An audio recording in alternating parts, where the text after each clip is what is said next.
presentation of a bill, a member may ask the sponsor to offer a short explanatory statement on the bill, and the sponsor shall comply. That is the only time the sponsor of a bill is called upon to say something about the bill that he has presented or she has presented. If not, what is required of the sponsor is to come and present the bill. Now, when you look at the bill, the contents on the face of it will give you an indication as to whether this is a bill of urgent nature or of no urgent nature. The committee that I refer the bill to will now take that contents and make a determination and say that this bill is not urgent and should have been gazetted. So why haven't you gazetted it? And it will mean that it's improperly before the House. Or look at the bill on the face of it and say that we think that this is an urgent bill. And we agree with the sponsor for not gazetting it and report to the House before we now will allow them to go and consider the bill. So there must be first a report as to whether the bill is of an urgent nature or is any of the normal bill that we should go through the whole procedure as outlined in both the Constitution and our standing orders. So the Minister for Interior was not required by our standing orders to procedurally inform us that the bill is of urgent nature. It is clear on the face of the bill that the intention of the sponsor is for us to consider it as an urgent bill. But that decision will be decided by the House after the recommendation of the committee that the bill is referred to. So I think that the Minister of Interior has not done anything wrong. The right thing has been done, and I have accordingly referred the bill to the committee. The committee will now report to the House. And we now will await the report of the committee. Please, I think this is what our standing order expects us to do. May we proceed to any other business. Honorable Dominic Nitiwul, former Minister of Defense. Thank you, Mr. Speaker. Mr. Speaker, I just wanted you to bring clarity to it again. You said it, but it looks like either I didn't get it clearly or many people did not understand it. So, from the standing orders, as you have directed, the committee first has to go and determine whether the bill is of urgent nature or not and come and report to the House. Once the House accepts that it's an urgent matter, then the committee will then go back and look at the substantive bill before they will come back. Is that the case? Exactly. Thank you, Mr. Speaker.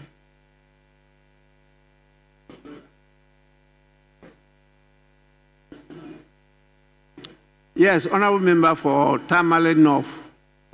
Mr. Speaker, thank you very much for your guidance as always. I seek more guidance and I crave your indulgence. Based on the question that the Honorable Member of Parliament for Bimbla, my senior brother, asked, is it the case that the committee can also do the two considerations together and submit one report where they say to consider if it is urgent and then also consider the substantive bill and submit the report stating that they considered it urgent and that is why they are making these recommendations to the House? Is that also done? Is it possible? Thank you. That is not the proper procedure. the decision will have to be taken as to whether the bill is of urgent nature or not before they consider the totality of the bill itself.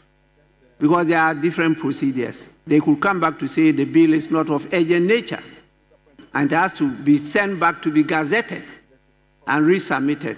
So that is not a procedure. They have to come first with the report to convince us that this bill is of urgent nature. And when we agree or the decision is taken by the House, then they go back to consider the report in its, the bill in its totality. Yes, please. Mr. Speaker, thank you for your guidance. I think it's the same thing I said. When you read our Standing Order 163, it's clear there. It says that where the committee determines that the bill is of urgent nature, the committee shall inform the House by a report. It's very clear in 160. Yes, may we move on? Any other business? I've referred, yes. Mr. Speaker, I want to thank you for your superior guidance and ruling given in respect of this matter in the handling of an urgent bill. And your ruling is exactly what we're going to go by. On page 10, the bill has been already advertised in the order paper as though there's a prejudice that is going to be taken by urgency without recourse to the determination of the committee. And here indicates that notwithstanding the provision of Order 1721 of the Standing Orders, which requires that a bill has passed through the consideration stage, the third reading thereof shall not be taken until at least one sitting day has elapsed.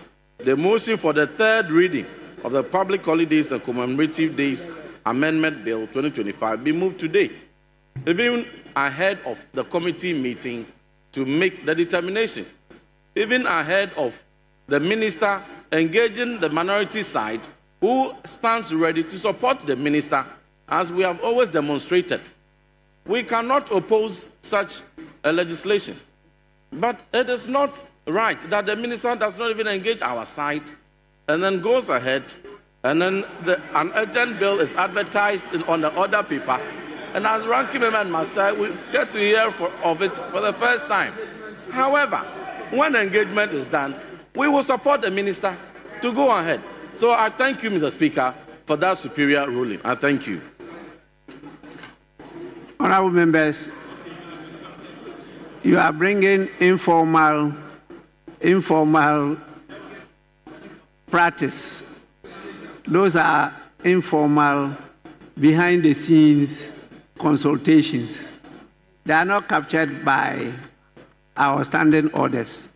And then the order paper, as you all know, is usually a guide to the business that you take in the House. So sometimes they anticipate that you may get to this stage and make provision for it. If not, it means they have to do order paper addendum. And so that one we cannot be held by the provision of this to show that they've already done something that is not allowed by law. So please, let's proceed. Committee members, please, you have to give us a report as to whether the bill is of urgent nature or not. Can we take in other business? Mr. Yes, Speaker, Majority Leader. we'll take 12 or 14. Chairman, can we take 12? Can we take 12? Okay. So, Mr. Speaker, we'll take item number 14.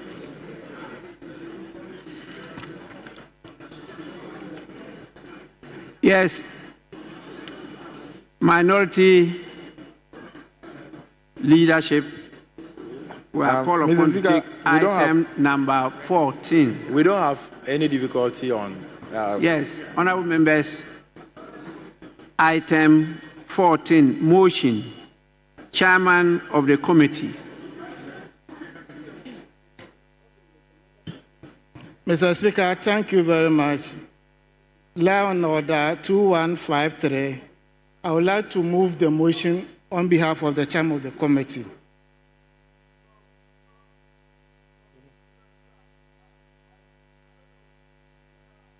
Yes, please. Mr. Speaker, he hasn't said anything. He hasn't assigned any reason why the chairman is not here. And he's not the chairman of the committee. So, Mr. Speaker, and I don't know whether he has the authority of the chairman to move it. He did not say anything why the chairman is not here, Mr. Speaker. Mr. Speaker, I did refer to Order 2153. For the information of the House, let me read. A motion shall be moved by the chairperson or any other member of the committee upon presentation of the report to the House for consideration and adoption or otherwise of the report. So I don't need to explain where the chairman is. I am a vice chair of the committee, and it's my place to move the motion. Thank you very much. Yes, Honorable Vice Chair, you are right. You may proceed. Thank you very much, Mr. Chairman. Mr. Chairman, motion captured as Honorable Mr. Speaker. Vice Chairman, I'm Speaker. I'm not Chairman. Sorry, Mr. Speaker. Motion numbered as item 14 at today's order paper at page 6 be moved today. Thank you very much.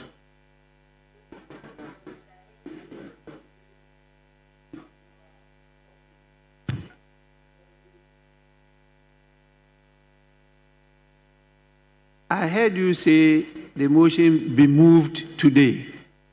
And you said thank you so much. You haven't moved it.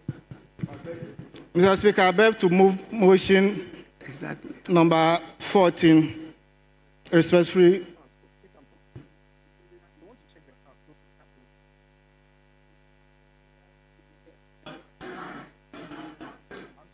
Yes, any seconder. Mr. Speaker, let me thank you for the opportunity. Mr. Speaker, I rise to second the motion. Thank you. Motion moved and seconded is for the consideration of the House. It's a procedural motion, so I put the question. Those in favor of the motion say aye. Aye. Those against say no. Honorable members, the ayes have it. The motion is adopted. Please, you may proceed to the substantive motion. That is item 1.5. Thank you very much, Mr. Speaker. Mr. Speaker, I move that this House adopt the report of the Finance Committee on the annual report on the correctional utilization of the African Union import levy for the 2024 fiscal year. Whilst I present your committee's report, I call the other department to capture the entire report as having been read, whilst I read some portions of it and get to the conclusion. Mr. Speaker, referring to your committee's report at page 5, table 2, correctional utilization of levy for 2024 full year. Mr. Speaker, balance brought forward from 2023 stood at 192,548,740 Ghana cedis, 27 pesos. The total collections for 2024 stood at 297,417,875 Ghana cedis. Total inflows for the year amounted to 489,966,615 Ghana cedis, 27 pesos. By the end of 2024, Mr. Speaker, payments of assessed contributions stood at 75,711,350 Ghana cedis, 85 pesos. Mr. Speaker, by the end of the year, other payments in relation to the economic political diplomacy stood at 31,212,588 Ghana cedis, 59 pesos. Well, very fascinating debates going on there on the floor of Parliament, but elsewhere as well. George Queening, who is our reporter, is also in Parliament, who brings us a majority or minority caucus news conference that happened earlier today. So, George, if you can hear me. Hello, George. What is happening? Can you speak a bit loudly? Sapo, I can hear you loud and clear. Yes, Is it better? Is it better? It's sure. far better. Sapo, Tell us what has been happening. Okay, so some minutes ago, the minority caucus in Parliament addressed the media and was in relation to some, staff, 100 staff that were whose appointments have been terminated by the Bank of Ghana, and they strongly condemn this. And they are demanding 5 staff. One is the immediate reinstatement of all the 100 staff that appointments were terminated. And the notices were submitted to these persons on the 29th of June. And so they want all 100 staff reinstated and accountability from the governor. And so he's supposed to appear before Parliament and address the House on this very issue. And another is the action from the Labour Commission, National Labour Commission, and then the Chief Labour Officer. They want all these persons to also have a take on this matter, intervene in this very matter, and also legal redress. And for them, the law is on the side of these 100 people that have been sacked, so they can seek legal redress. And the minority is ready to support them to seek this legal redress. And the last is the parliamentary probe, where the minister, they're going to push for a full probe into this matter in Parliament and ensure that there will be some inquiry into this very development. So this very, briefing by the minority was, represented by the MP for Sablugu, that is Aminatu Abdulaziz. So let's hear from it.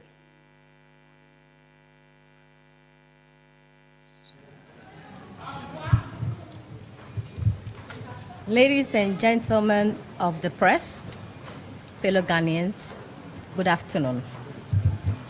We are here this afternoon as a caucus to strongly condemn the recent mass termination of over 100 employees of the Bank of Ghana. These dismissals carried out without just cause, consultation, or due process represent a clear violation of our Constitution, labor laws, and basic decency. These workers lawfully carried, recruited, and properly vetted were contributing to national development. Yet, without warning, they were dismissed and massacred. These actions inspired by a directive from the Chief of Staff in a letter dated 11 February 2025, which sought to revoke all public sector appointments made after 7 December 2024. It's wholly unconstitutional and unlawful. No such directive has legal authority, and institutions must not act politically whims. Constitutional and legal breaches here.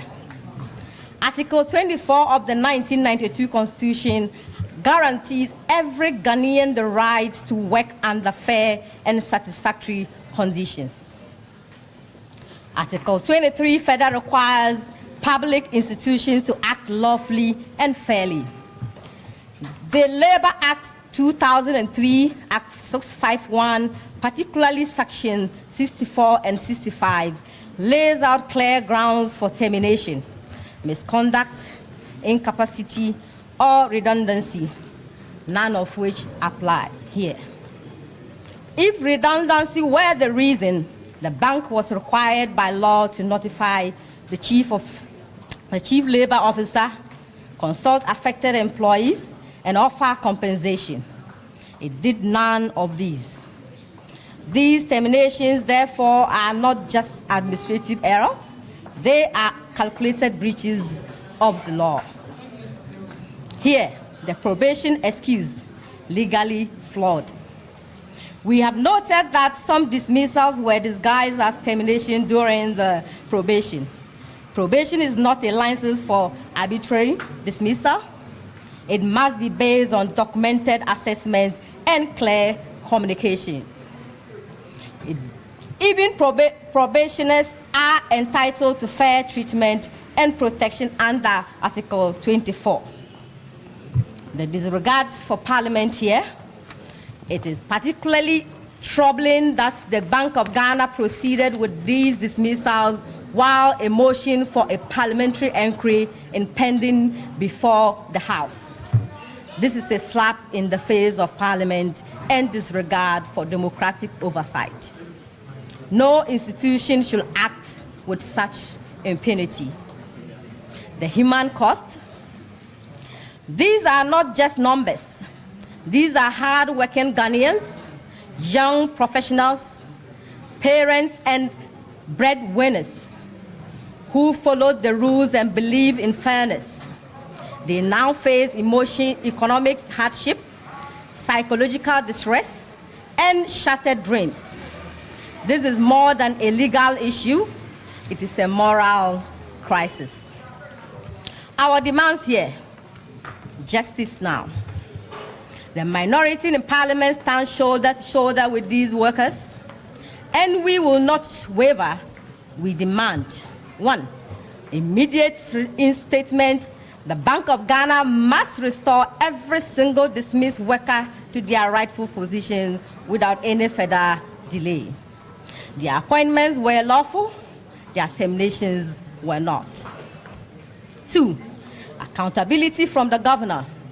The governor of the Bank of Ghana must face Parliament and explain this heartless abuse of power. You are not above the law, and you will answer to the people. 3, action from labor authorities.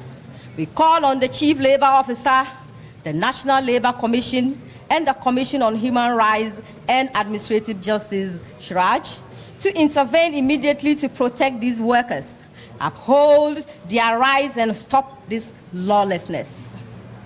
4, legal redress. To the dismissed workers, we say, the law is your shield. Under Article 33 of the Constitution, we have the right to seek justice in the courts. We stand ready to support you. 5, parliamentary resolve. The minority will push a motion for a full parliamentary inquiry with unrelenting vigor. We will expose this injustice, work tirelessly to reverse these terminations, and hold the government accountable. Ladies and gentlemen, we want to end by saying this is not just about these 100 workers. It is about the soul of our republic. We must choose between the rule of law by degree. Parliament must stand firm. Institutions must act within the law. Workers must be protected. The minority chooses the rule of law. We choose justice. We choose the people. We will fight with every legal, parliamentary, and democratic tool at our disposal until every worker is reinstated, every wrong is righted, and every institution is reminded that it serves the people of Ghana, not the powerful few. To the Bank of Ghana, you have broken the law, betrayed your mandates, and won the trust of our nation. You cannot hide behind secrecy or power. The people of Ghana are watching, and you will be held to account. To the dismissed workers, you are not forgotten. Your pain is our pain. Your fight is our fight. The minority in Parliament stands with you, heart and soul. We will not rest until your jobs are restored. Your dignity is reclaimed, and your future are secured. To the people of Ghana, let us defend our democracy and demand accountability. May God bless our homeland, Ghana, and I thank you. Thank you so much. And that was the Minority Caucus holding a press conference on the Bank of Ghana terminating appointment of some staff. But earlier, our reporter on the ground, George Queenin, was the one who was bringing all of this update to us. A big thank you to you, George. We will definitely go back to the main chamber where parliamentary proceedings is still ongoing. 4 cities is 28 billion. This is how much prudent, disciplined economic management can do when we adopt this. So, Mr. Speaker, The Honorable Minister for Finance is doing good. He needs the support of this House. But for developments in Iran and Israel, government, you made reference to external factors. Look at your budget of 2022-2023. You said external rigidities. Honorable Opong Nkrumah, remember, I have recording of your debate here. You made reference to external factors and external rigidities. Remind your leadership. So, Mr. Speaker, I speak in favor of the adoption of the report and to remind that if government takes prudent decisions that stabilizes the city, we can make enormous savings, because how much cities you need to service debts at 2.8 billion yesterday will not be the same amount today, even though the amount is still $2.8 billion. I thank you, Mr. Speaker. Yes, former Minister of Communications, or the information. Oh, you went to Works and Housing. No. I was at Water Resources, Works and Housing. Is at a subset. Yes, please. Mr. Speaker, I thank you for the opportunity. I rise to speak in support of the motion that this report be adopted by this House, except to point out two things to our colleagues on the government benches. You cannot approbate and reprobate. When the finance minister took office, the Honorable Ato Forson, one of the first things he did was to issue a statement that the debt restructuring program was being completed on his watch, and there was a lot of applause from the MPP side and the NDC side that the program that had been started, he was concluding. Yet, whenever it suits our colleagues on the other side, they want to wish all of it away as though it is not a program that they are participating in. Just a few days ago, Fitch Ratings upgraded the Ghanaian economy. And if you listen to the commentary from our colleagues on the other side, they were at length to seek to appropriate credit that the new administration was the reason for which the ratings had been upgraded. I have a copy of the statement from Fitch here. Out of the 10 reasons that were given by Fitch, about 7 of them squarely had to do with the debt restructuring program. So when it suits you in one breath, you want to take credit for the work that has been done to bring the economy to a particular point. When it suits you, then you want to turn around and pretend that nothing good has been done in that area. Mr. Speaker, the second point, the Honorable Minister for Education, my respected senior, the Honorable Haruna Idrisu, a few minutes ago was alluding to the fact that we had talked about external factors impacting the Ghanaian economy. Yes, indeed, we did so. But you recall that a few days ago, the President of the Republic, His Excellency, John Dramani Mahama, was talking about the fact that the difficulties currently going on between Iran and Israel had the likelihood of affecting the economy that you are running. In fact, you yourself, a few minutes ago, you caught your tongue because you were just on the verge of admitting that external factors have an impact on the Ghanaian economy. And so, Mr. Speaker, what has changed? Yes, Ghana has had to go through a debt restructuring program, part of which this House is today approving. But, Mr. Speaker, it is not all as a consequence of economic management domestically. As is being admitted, it is partly, and in this case mostly, as a result of the external factors that had an impact on the Ghanaian economy. Mr. Speaker, I'd like to caution our colleagues on the other side. When it comes to debt, those days when we were on the government benches, we kept telling them that your debt stock can change when you haven't borrowed as a result of how the exchange rate is performing. And in those days when we say it, they will be mocking and laughing that it's not true. A few days ago, the President of the Republic was saying that debt stock is reduced by about 150 million. Why? Have you paid down those debts? It's because the exchange rate has performed a particular way, and the reasons for the performance are well known. And so, Mr. Speaker, we all support the report that is before the House. But I want to encourage my colleagues that this path of always seeking to approbate and reprobate, stop it. And now that you are in charge, take full responsibility for the pluses and the minuses that come together. I thank you, Mr. Speaker, for the opportunity.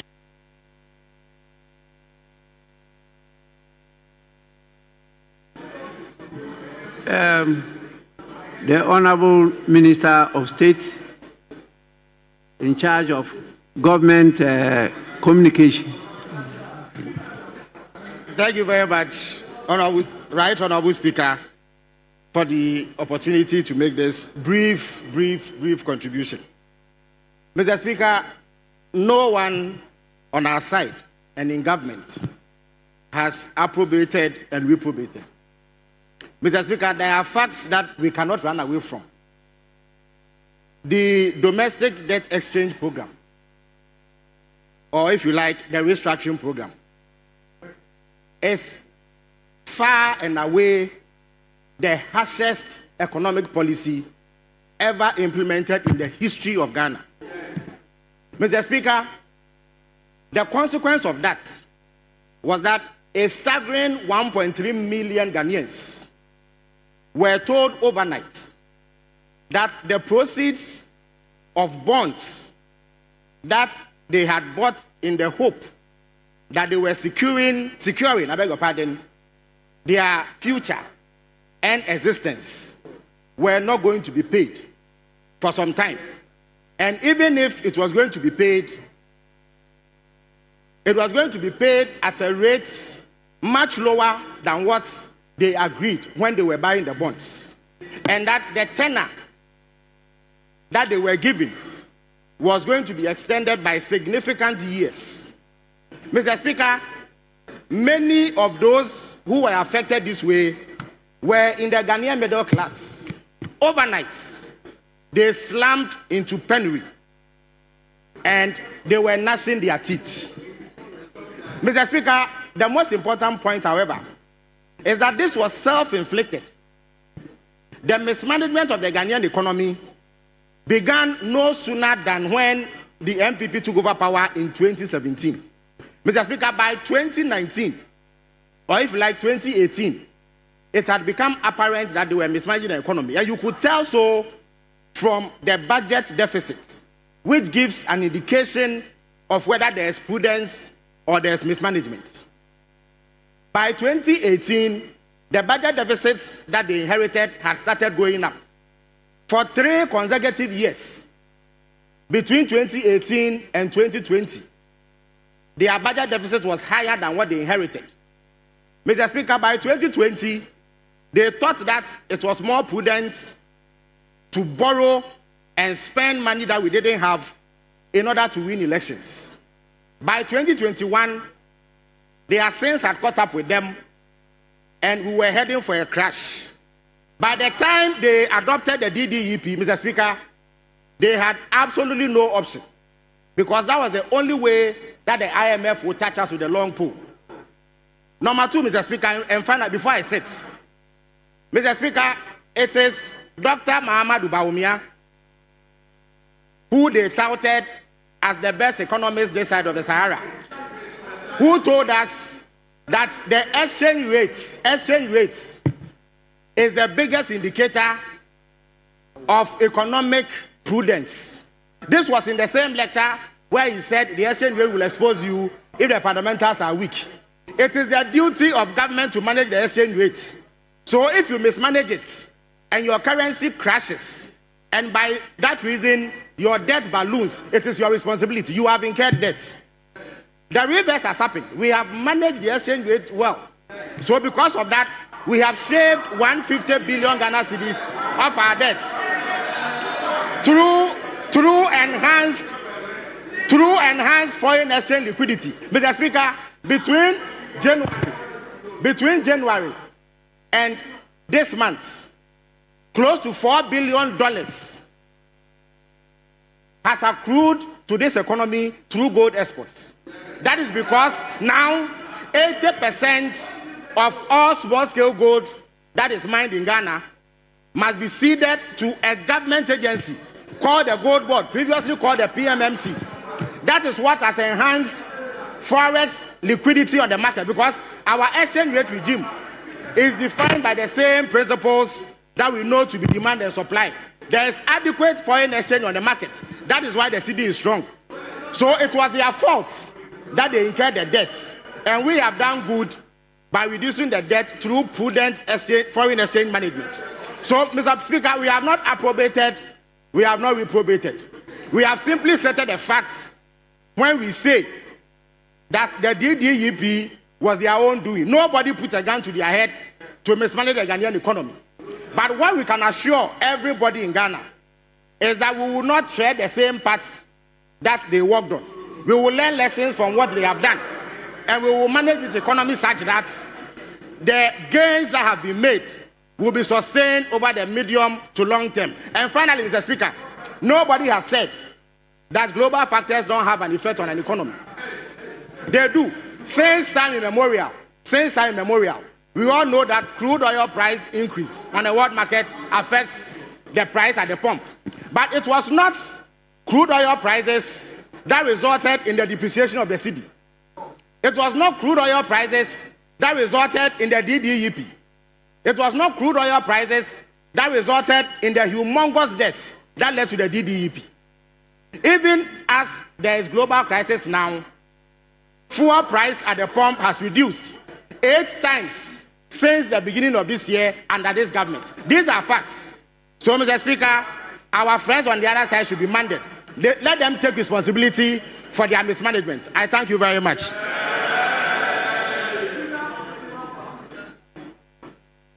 Yes, honorable members, I put the question. Honorable members, those in favor of the motion, say aye. Aye. Those against, say no. Honorable members, the ayes have it. The motion is carried. We'll now move to the resolution. Or Majority Leader, you want us to consider something else? No, Mr. Speaker. The minister is not here, so we want to crave your indulgence for the Minister for Interior to take item 18, the resolution. Yes, please.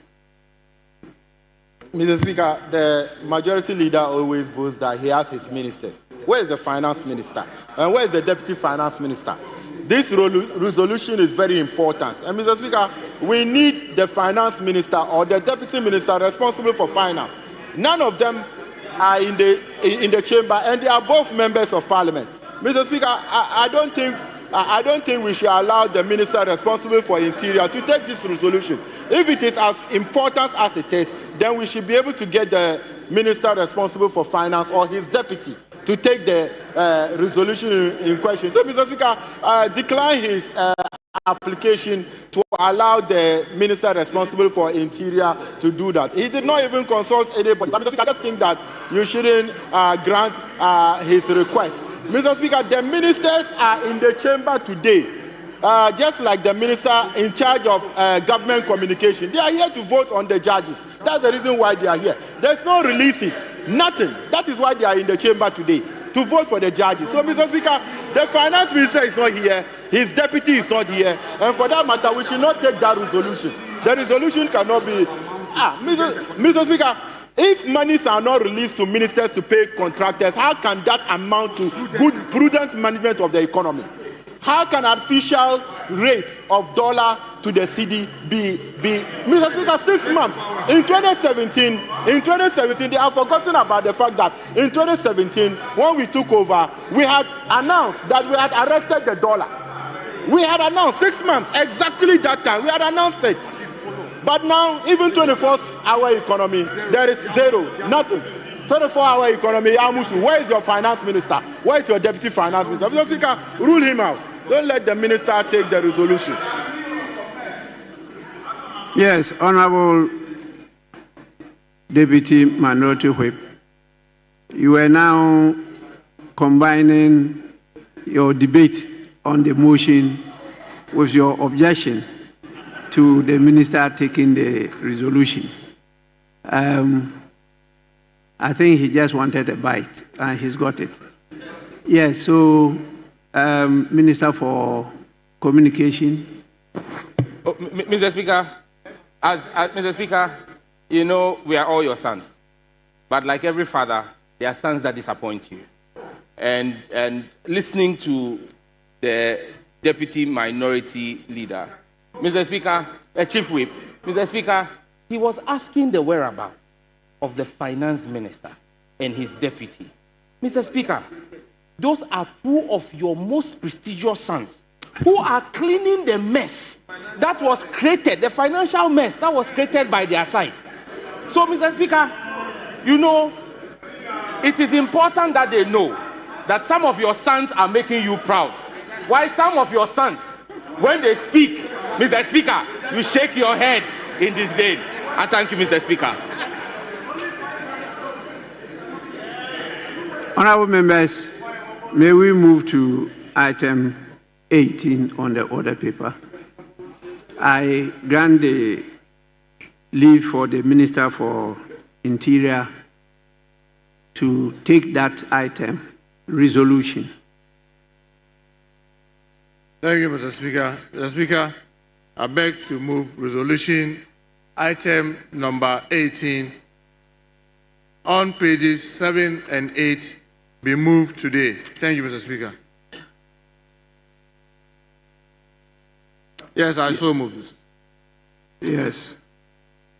Honorable members. Mr. Speaker, I second the motion.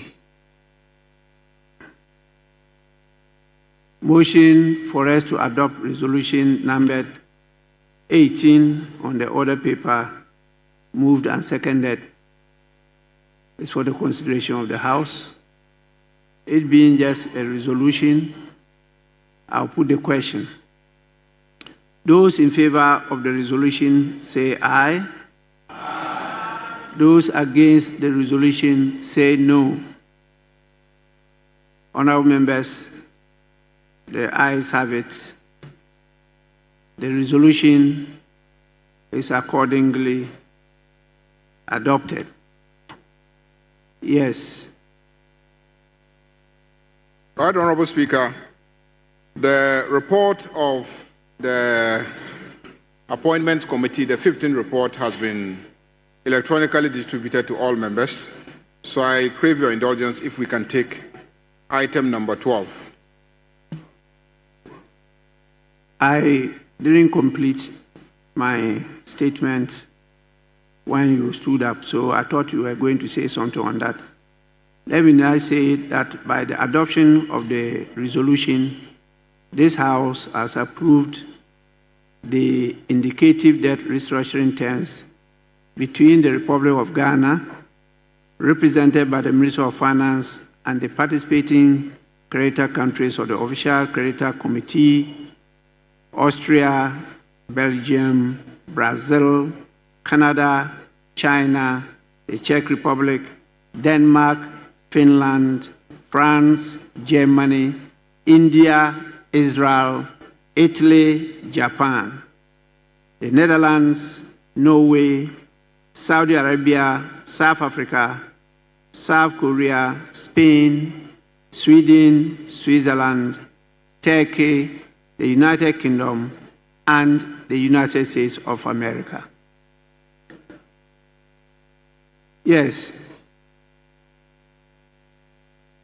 I will now refer to the submission of the Majority Leader that the report has been electronically transmitted to all members, and his request is for us to take it now. Yes, Minority Leader. Mr. Speaker, the Majority Leader made an application for leave to enable this House proceed with motion number 12. Mr. Speaker, per the rules of this House, this procedural motion can be moved to address an urgent matter that requires our decision.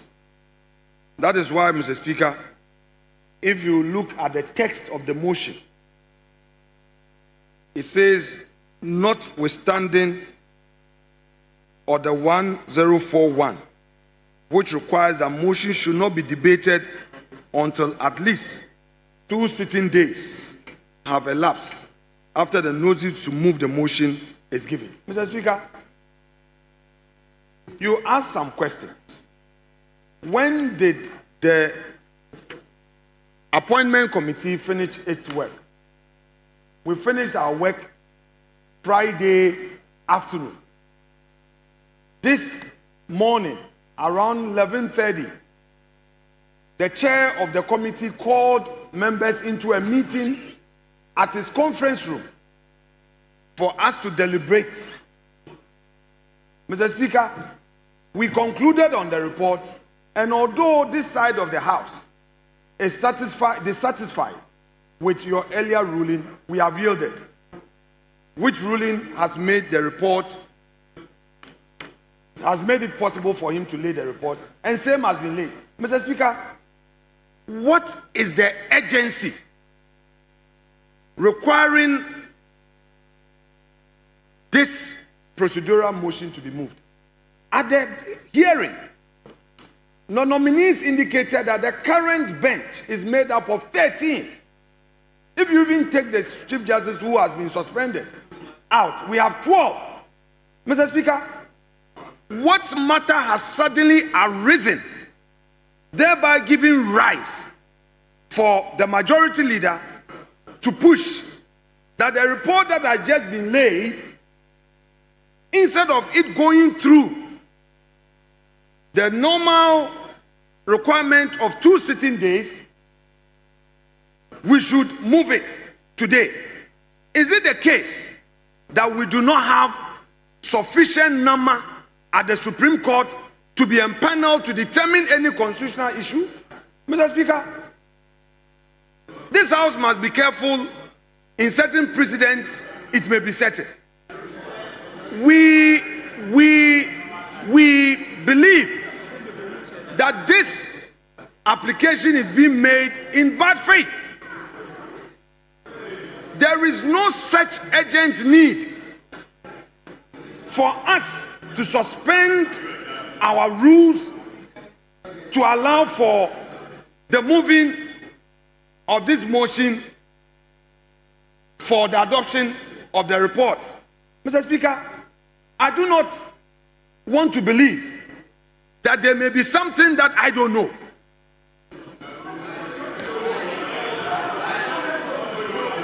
Mr. Speaker, only yesterday, our friends argued that there was no need to rush. Mr. Speaker, in fact, the majority leader is on record to have said that even the nomination of 2 justices to the Supreme Court at the time when some were being expected to retire was too early in the day because the people had not retired. So why was Akufo-Addo's government in a rush? Mr. Speaker, today we are in June. The bench is about going on legal vacation. We know that there is sufficient number of judges at the Supreme Court now to make determinations. Mr. Speaker, the majority is pushing its luck rather too far. Mr. Speaker, it is the interest of democracy to allow this motion to go through the normal process. Mr. Speaker, we have 137-page report. Mr. Speaker, it is just being distributed. I do not think that even on the majority side, all of them have received copies. Mr. Speaker, and even if they have received, I'm not sure all of them have read it. Mr. Speaker, you have been part of this House since 1993. This is a dangerous precedent. This is a dangerous precedent, and it is a reason why they are whipping their ministers to come into the chamber when they are supposed to discharge their ministerial functions.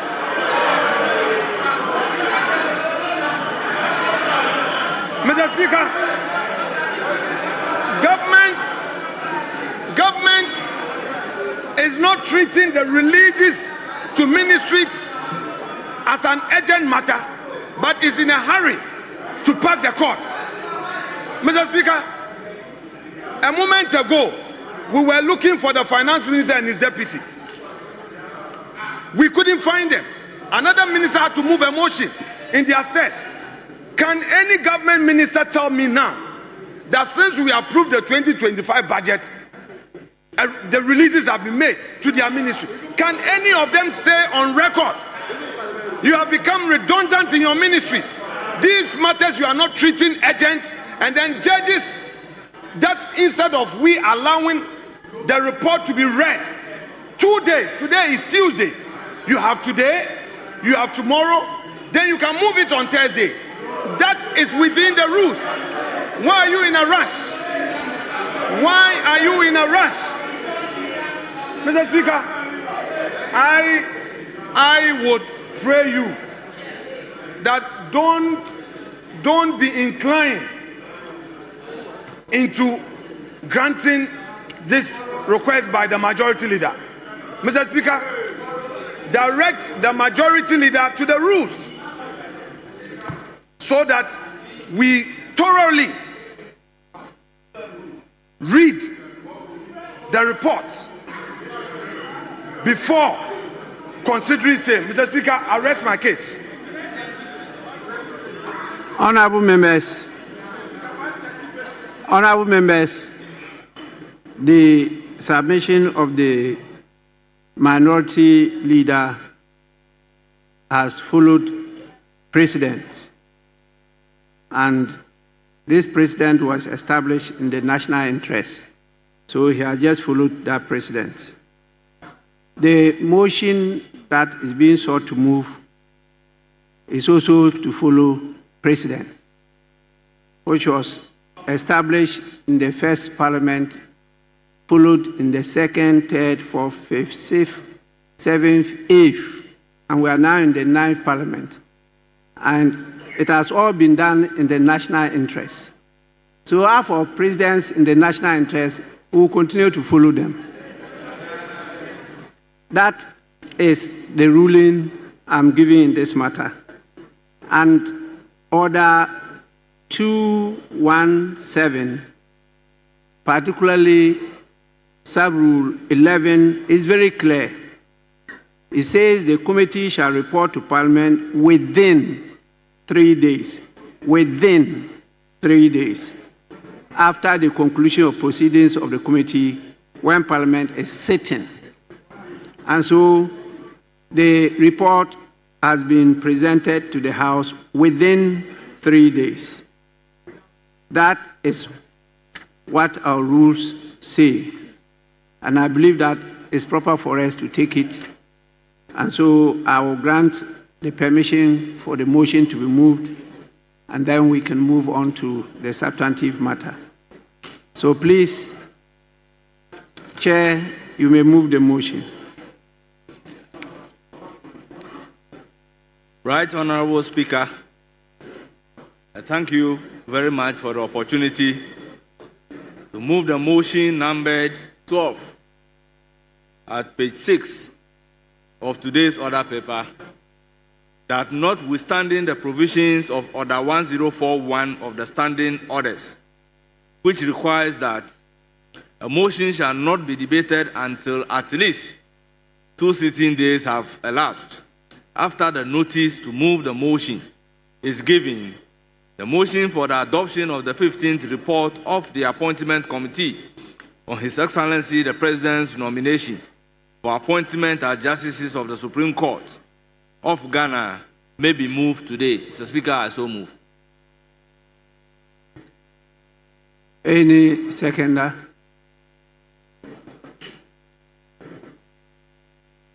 Yes, please. Mr. Speaker, I second the motion. Thank you. Honorable members, motion moved and seconded. It's a procedural motion, so I put the question. Those in favor of the adoption of the motion say aye. Aye. Those against say no. The ayes have it. The motion is carried. We now move to the substantive motion, item 1.3 on the order paper. Chairman of the committee. Right, Honorable Speaker, I rise to move the motion number 13 at page 6 of today's order paper, that this Honorable House adopt the 15th reports of the Appointment Committee on His Excellency the President's nomination for appointment as Justices of the Supreme Court of Ghana. Right, Honorable Speaker, in doing so, I present the Appointment Committee's reports. Right, Honorable Speaker, the committee following your referral on 20th day of May 2025, and after following and complying with the requirement of the law, vetted the law, particularly Standing Order 217 and Article 144, proceeded to vet all the 7 judges. And it is after vetting that the committee's report is being presented for adoption by the House.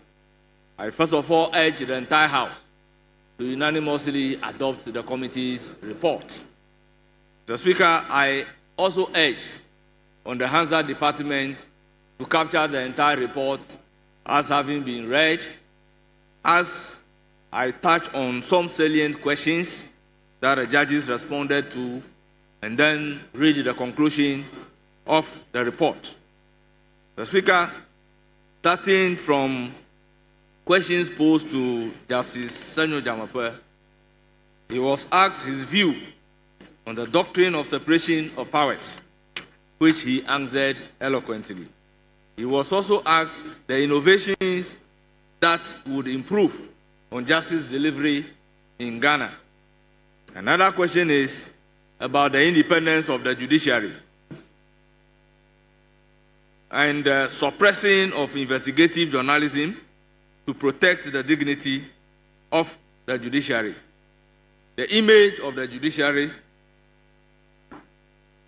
was also asked on the rule of constitutional interpretation applied by the nominee. Was also asked the importance of cyber security in Ghana's legal education. Another question was reintroduction of the public tribunal system. There was also a question on asset declaration by the judges, deportation of foreign illegal minors, gender parity in the judiciary, extension of retirement age of Supreme Court judges, maintaining judicial ethics, view on spousal property, conflict between foreign and domestic investment laws, modernization of legal education, establishment of Northern Bench, the nexus between the rule of law and economic development, views on justice delay is justice denied, significant judgment of the nominee, reform in legal education, and then the 2015 World Cup, among others, judicial transparency, ECOWAS court issues, issues of democratic theory and constitutional purposes, building trust in the judicial system, judicial ethics, the agency of accountability, among others, were asked. The Speaker, at the end of the day, the recommendation of the committee on him was by a majority decision. As our friends from the minority have voted, all voted against the nominee. The Speaker, the next nominee is Justice Sir Dennis.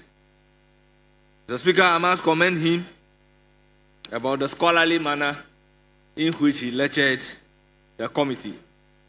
Questions were posed to him about the limited access to legal education in Ghana, diminishing trust in the judiciary, abolition of the death sentence, establishment of separate constitutional courts, human dignity and criminal justice, challenging parliamentary decisions in courts, contribution to children's rights and gender equality, criminalizing child marriage and witchcraft accusations, ensuring gender parity in the judiciary, environmental protection, constitutional amendment, automation of courts, judicial dress code in Ghana's courts, tax obligations, nominees' honorary position, nominees' legal education and qualifications, retirement age for Supreme Court judges, the nominees' view on judicial precedent and legal interpretation, functions of the Judicial Council in appointment of Supreme Court justices under Article 1442. Mr. Speaker, several questions were posed to him, and eloquently he provided the answer. Right Honorable Speaker, third in line is Justice Simon Suribari. Questions were also posed to him on the bribery and corruption in the judiciary,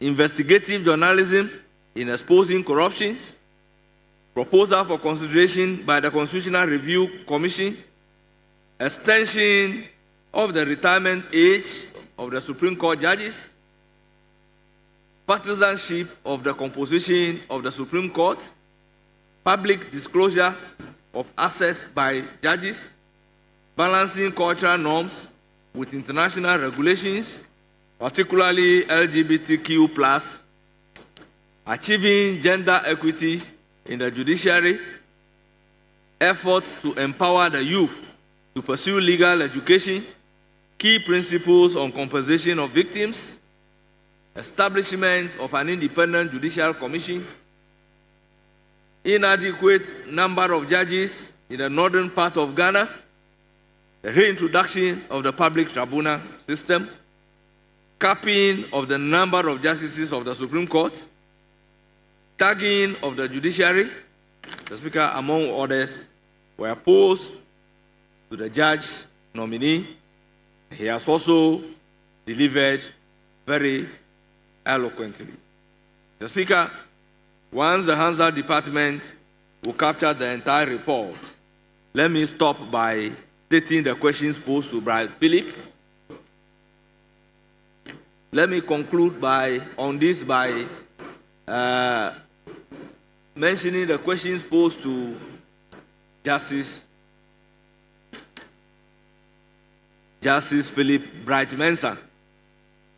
The first question posed to him was judicial threats, sufficient power in protecting judicial independence, optimum number of the Supreme Court judges, premium placed on judicial service, gun ownership in Ghana, doctrine of separation of powers, recommending judicial reforms,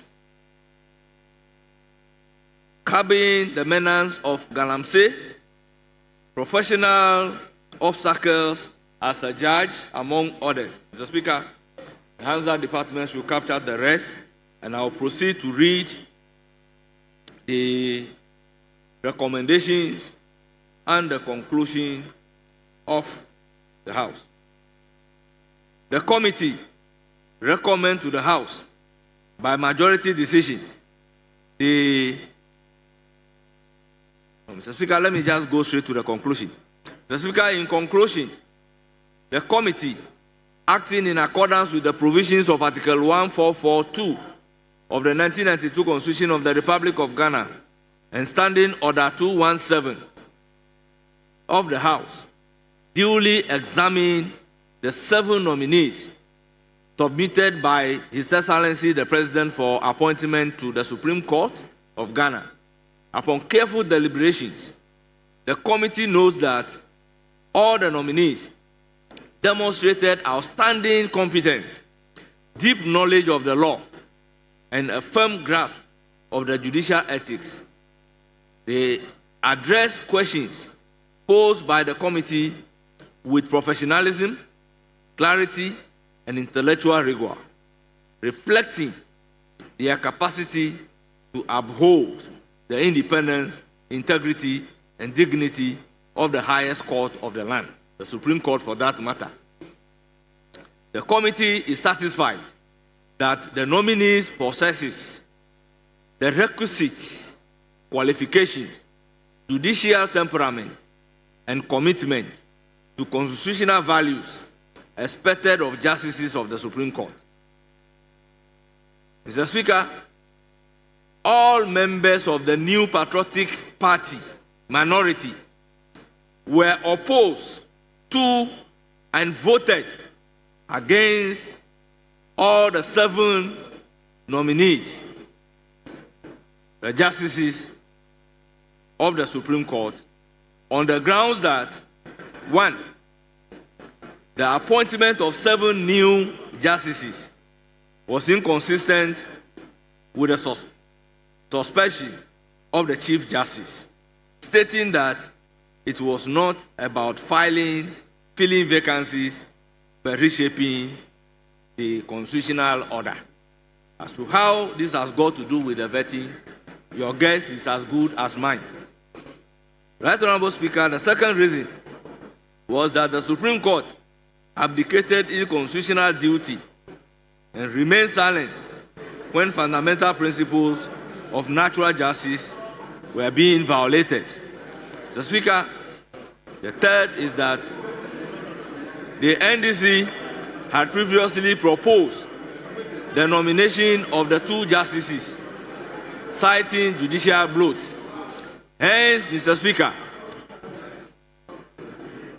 the minority decision in opposing and voting against all the 7 nominees, the members of the National Democratic Congress majority, however, voted in favor of all the nominees.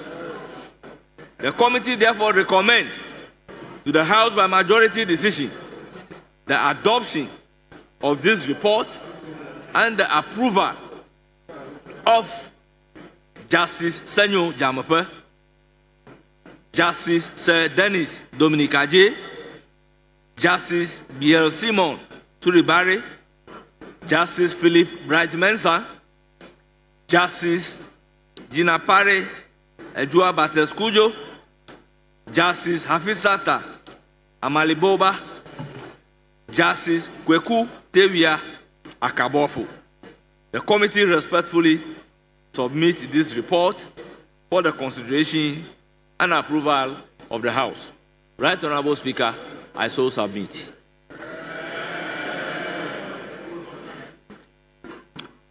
Yes, Honorable Member.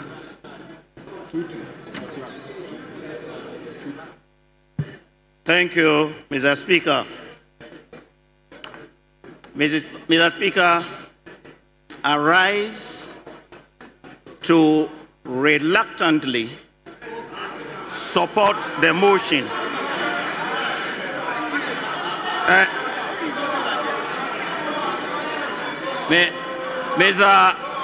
Mr. Speaker, and I would want to second the motion and speak on the point that the minority would want to put across. Mr. Speaker, in seconding the motion, I wouldn't want to go far, but to go to the conclusion of the report. And Mr. Speaker, with your permission, I would want to read the last but one page. The committee acting in accordance with the provisions of Article 1442 of the 1992 Constitution of the Republic of Ghana and Order 217 of the Standing Orders of Parliament, duly examined the 7 nominees submitted by His Excellency the President for appointment to the Supreme Court of Ghana. Upon careful deliberation, the committee notes that all the nominees demonstrated outstanding competence, deep knowledge of the law, and a firm grasp of judicial ethics. They addressed questions posed by the committee with professionalism, clarity, and intellectual rigor, reflecting their capacity to uphold the independence, integrity, and dignity of the highest court of the order. The committee is satisfied that the nominees possess the requisite qualifications, judicial temperament, and commitment to constitutional values expected of justices of the Supreme Court.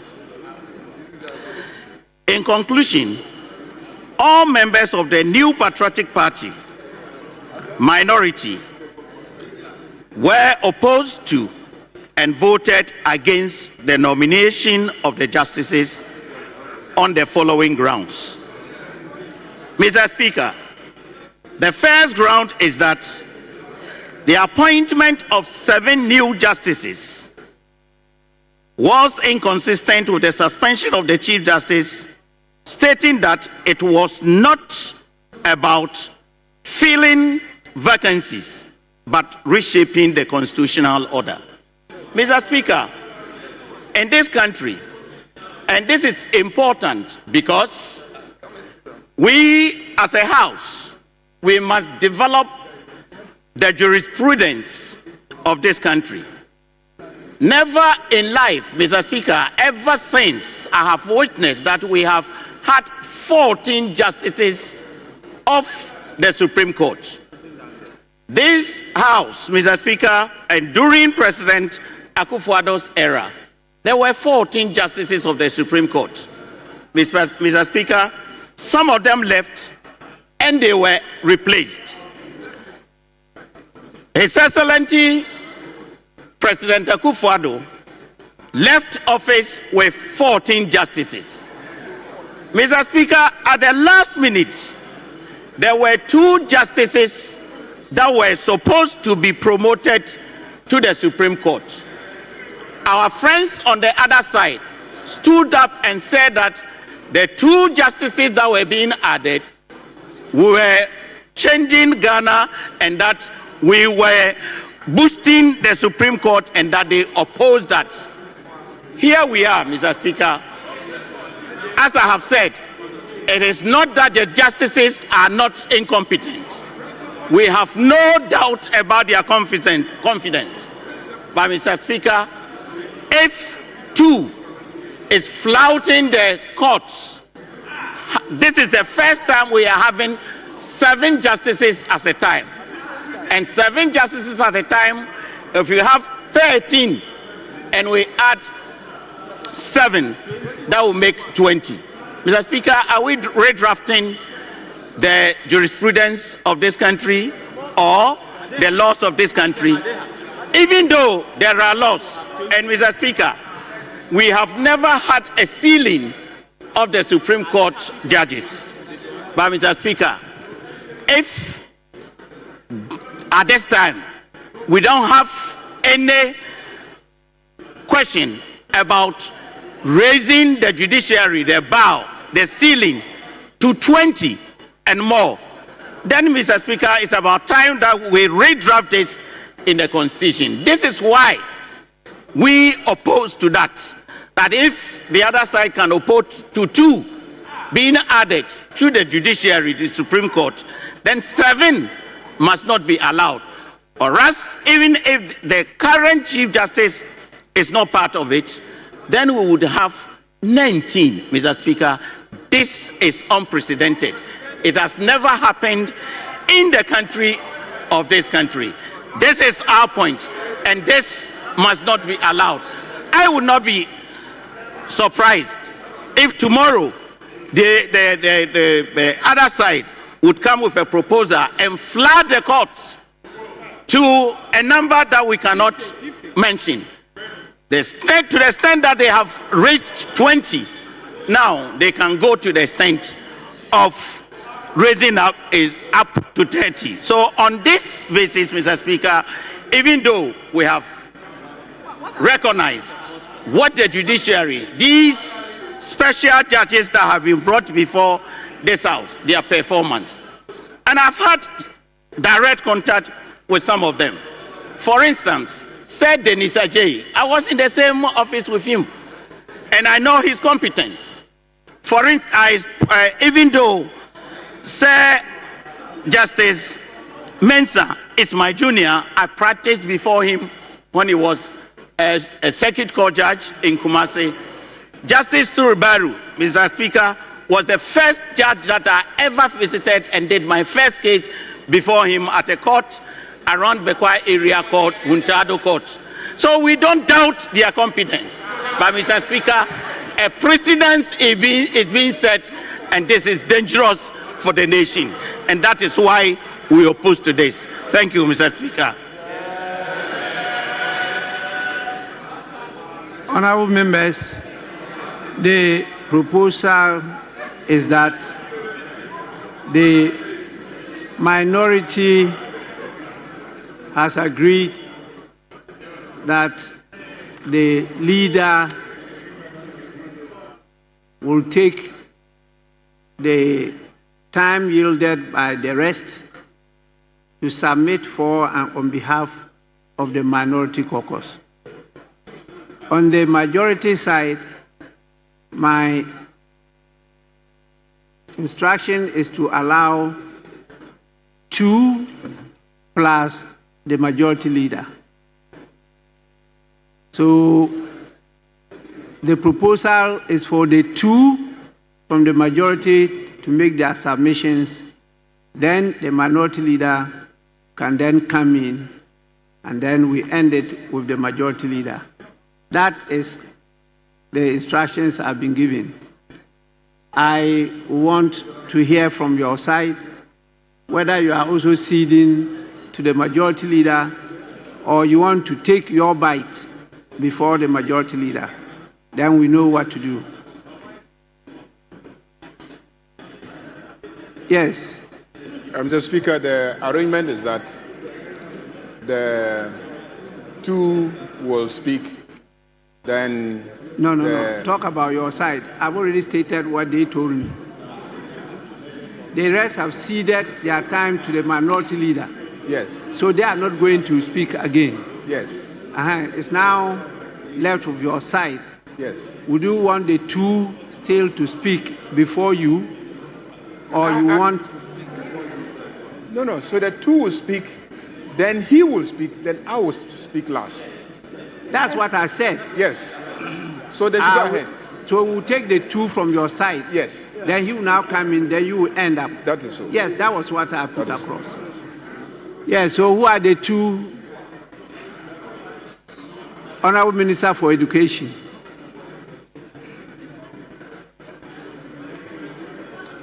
Mr. Speaker,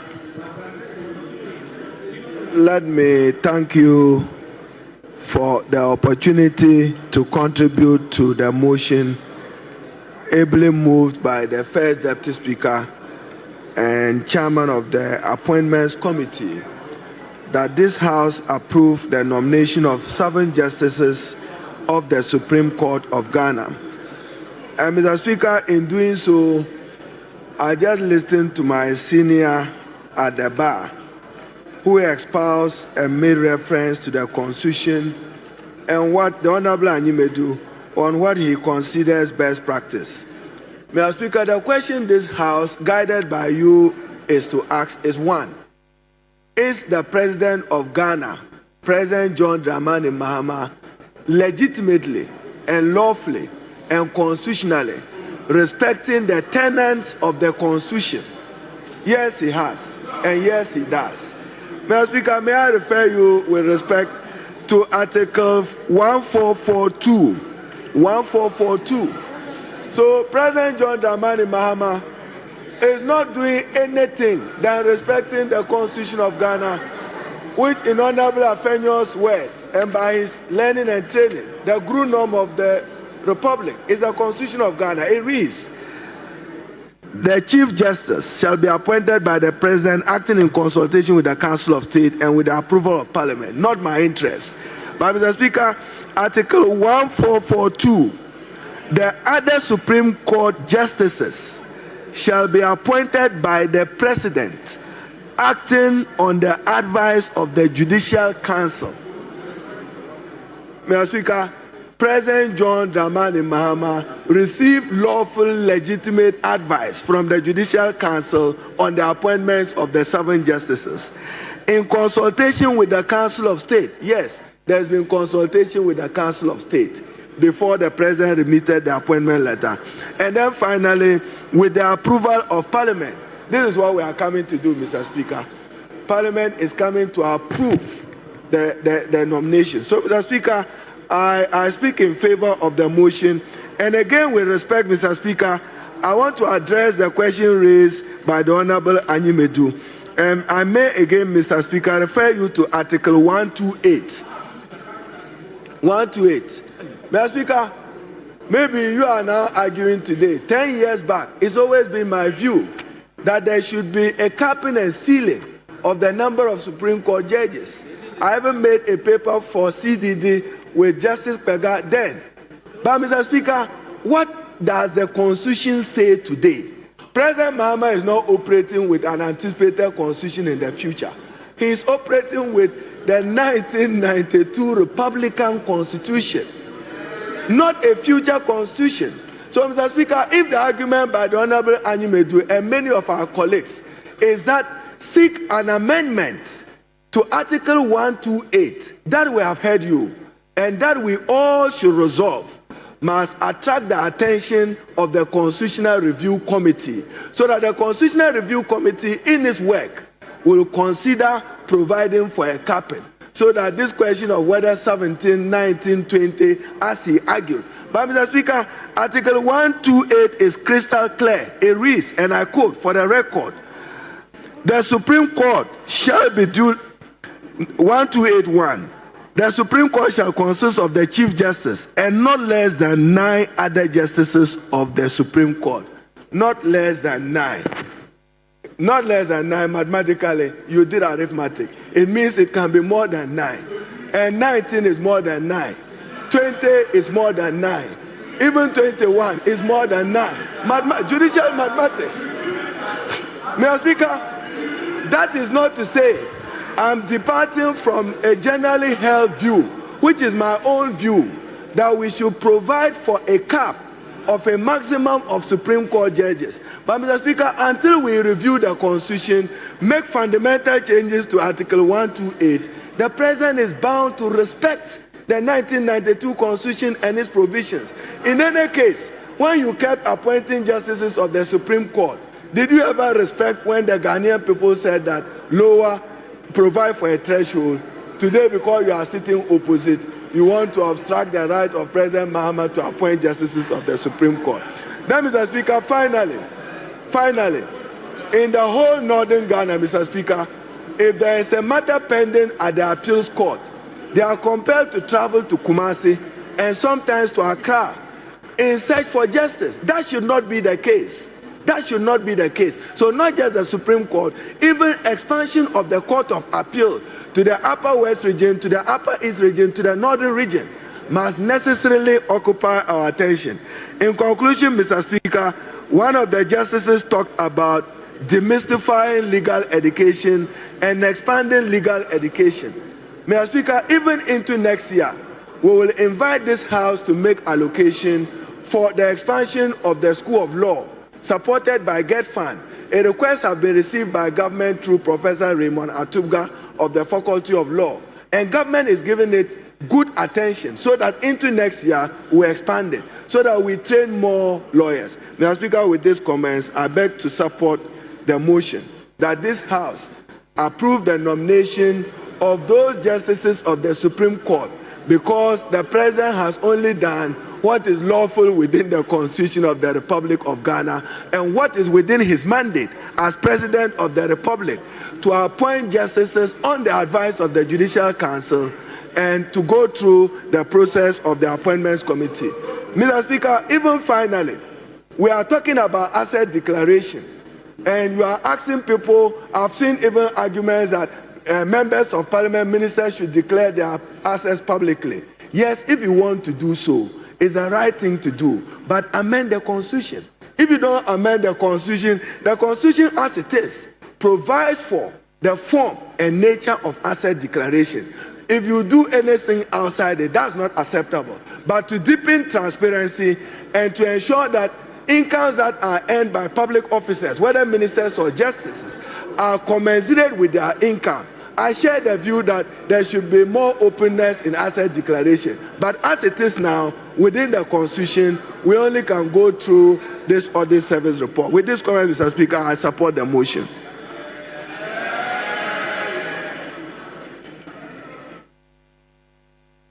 Yes, Honorable James Agalga. Mr. Speaker, I thank you for the opportunity to speak in support of the motion to approve of the President's nominations of the 7 justices as justices of the Supreme Court. Mr. Speaker, the eligibility criteria or the qualification for one to be appointed to the Supreme Court is stated clearly in Article 128 of the 92 Constitution. And the relevant provision, Mr. Speaker, is 128(4), which reads as follows: a person shall not be qualified for appointment as a justice of the Supreme Court unless he is of high moral character and proven integrity, and is of not less than 15 years standing as a lawyer. Mr. Speaker, this is the eligibility criteria. And the committee, by a majority decision, found that the justices in question are all eligible. In fact, they are men and women of proven integrity and have met the 15 years minimum requirement at the bar.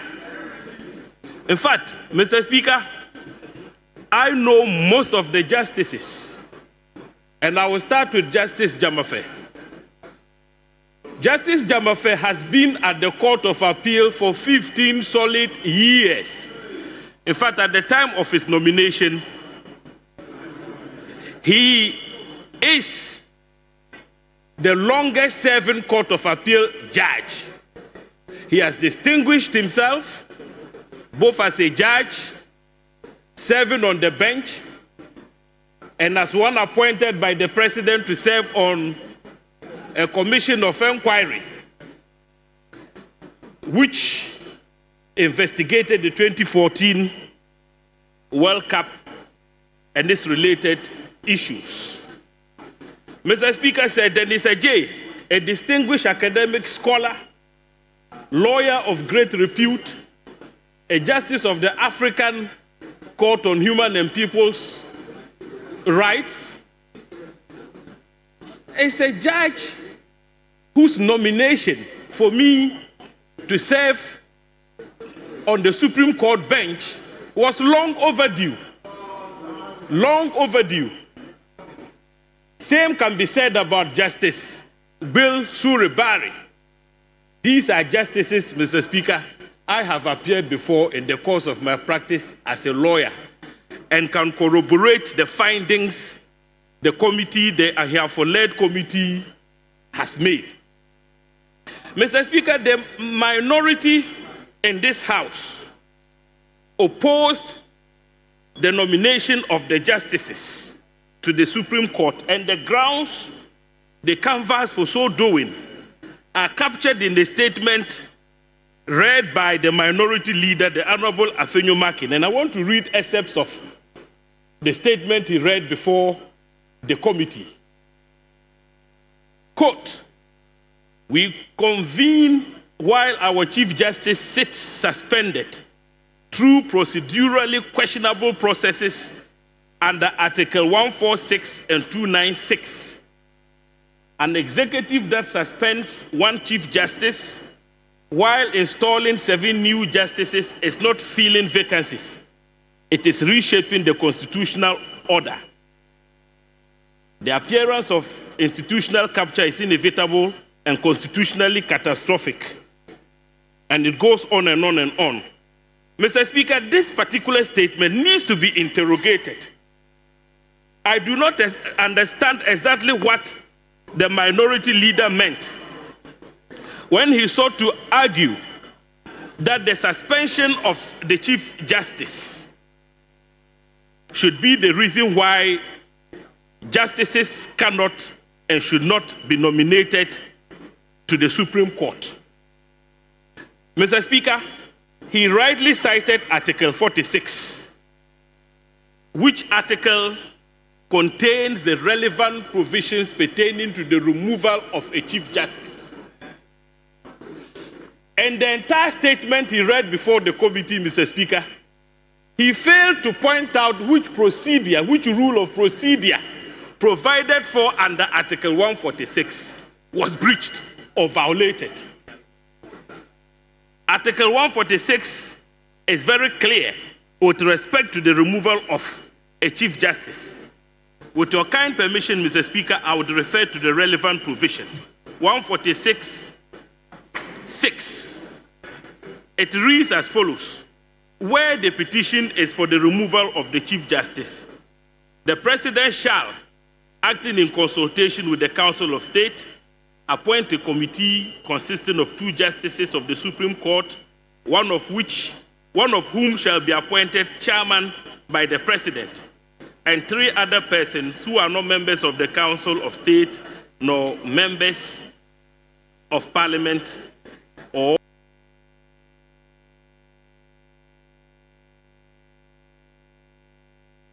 by him, suspend the Chief Justice.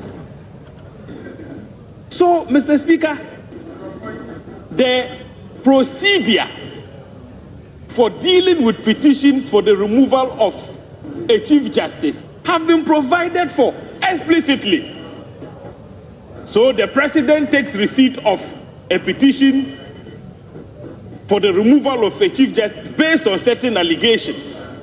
Then the President constitutes the committee envisaged under the Article 146. The committee, even before it settles down to work, some advice is sought from the Council of State. The green light is given for the suspension, and the President proceeds to suspend. Mr. Speaker, the minority leader says there are procedural breaches. Which of the procedures have been breached under 146? He failed in his statement to point out to the procedure which was breached. In fact, had the President refused or failed to suspend the Chief Justice, the President would have been in violation of Article 146, which violation could have formed the basis for his own removal, his own impeachment. He, the President, would have been the one who would stand accused for constitutional violations. So, Mr. Speaker, the point I am making is that the minority's leader's argument that justices of the Supreme Court should not be nominated or appointed merely because the Chief Justice has been suspended is not born out of the law and the facts. It's not born out of the law and the facts. Again, Mr. Speaker, the point needs to be made that if it is about filling the courts, and he talks about the systemic, he talks about what? The Supreme Court has abdicated its constitutional duty, blah, blah, blah, repeatedly refusing to intervene. Mr. Speaker, suits were brought before the Supreme Court, and the Supreme Court dismissed the suits. An injunction application was moved before it. seeking to injunct the president from performing his constitutional mandate. And the Supreme Court said, no, you can't injunct the president from discharging his constitutional mandate. So the fundamental question to pose is, how did the Supreme Court abdicate its responsibility in this matter? Is it because a member from their side, the minority side, applied for the injunction application but was refused? Which is why they are now making the argument that the Supreme Court had abdicated its constitutional mandate in that sense. Mr. Speaker, several decisions were handed down by the Supreme Court. In most of the cases, the verdict was unanimous, 7-0, 5-0. We on this side never argued that the Supreme Court had abdicated its constitutional mandate. We criticized it on some of the decisions, the reasoning, but we never at any point stated that the Supreme Court, merely by sitting on a matter and declining to grant the reliefs sought, had abdicated its mandate. So, Mr. Speaker, with this, it is very clear that the statement that was made and the reasons contained therein for the decision taken by the minority to reject the nomination of the president clearly is not in conformity with the law. Maybe we can talk about the politics, but as for the law and the procedure, the president is not at fault.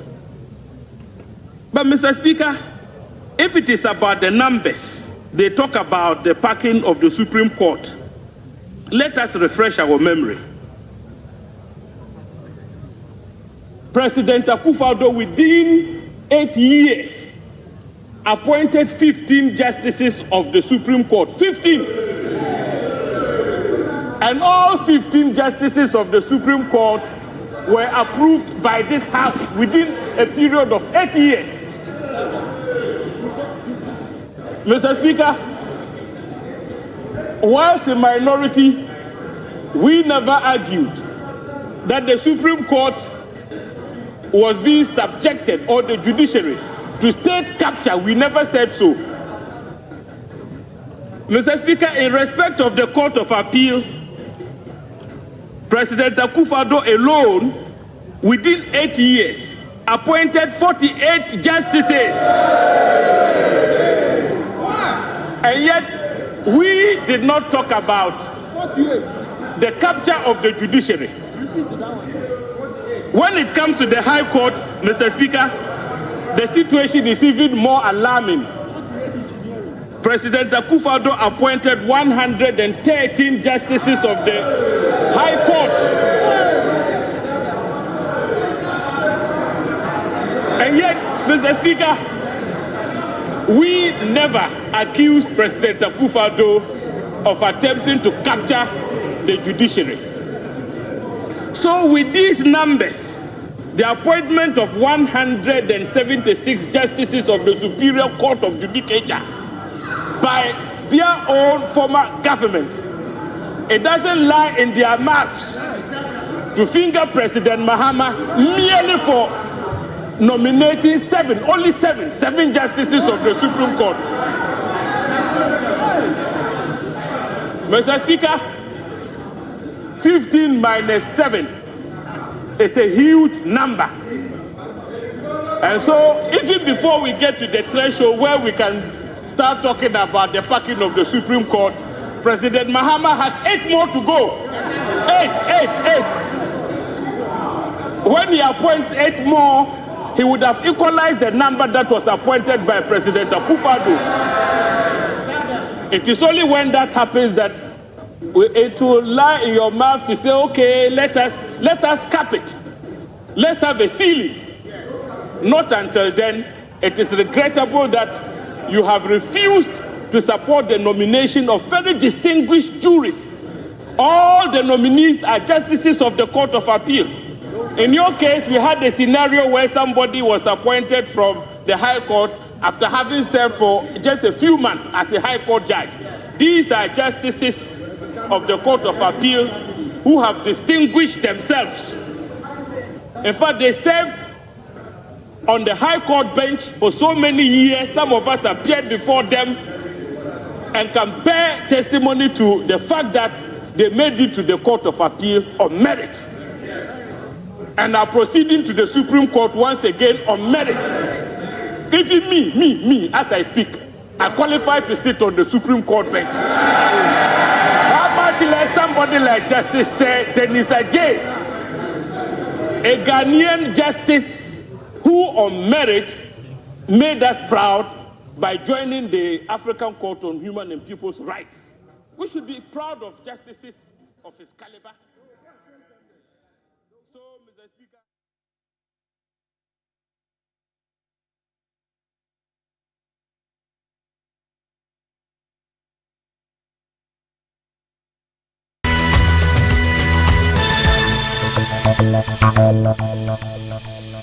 Everybody knows Acrobato.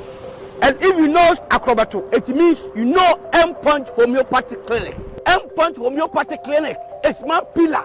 Let's hear what others are saying about M-Punch Homeopathy Clinic. Who will be for M-Punch one? Chese na me ankasa me period na se problems wom ntina ma wo ho idea ma me papa chese na nyana sam ketewa na me kwan point no mo hwe me modam no mo hwe bibia na so mo meduro me fire no ene ma won kra mienu foforo kwa na mkwan mu a eba and everything yourself me ma me no adwodwo eda ho a wontumi nante ene ne ko end point o mama no nura ene ne ho eden a watimi asori anante. That's end point for you of Acrobato. Hello hey ohwehwe what che okay a free bra wo di end point what dance am me ko ye no me Johnson sema na enkoyie